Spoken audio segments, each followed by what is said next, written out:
BNP basically একটা সন্ন্যাসীদের দল।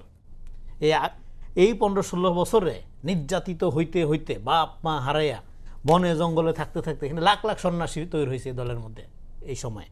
এর মধ্যে বিগত সময়ে যারা তারাও নির্যাতিত, তারাও কিন্তু বিদেশে ছিল, ধরেন লন্ডনে ছিল, নিউ ইয়র্কে ছিল, তারা এসে এখন ধরেন দায়িত্ব পালন করছে।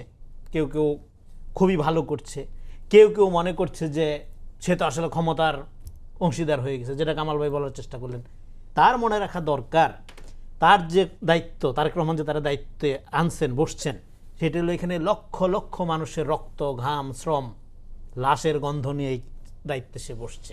ফলে প্রতিনিয়ত এই সমস্ত বিক্ষুব্ধ, তাদেরকে ত্যাগী বলা হয়। বিএনপি যদি ত্যাগীদের নিয়ে আপনি একটা আলাদা দল করেন, এটা বাংলাদেশের সবচেয়ে বড় বিরোধী দল হবে। কিসের জামাত, এনসিপি।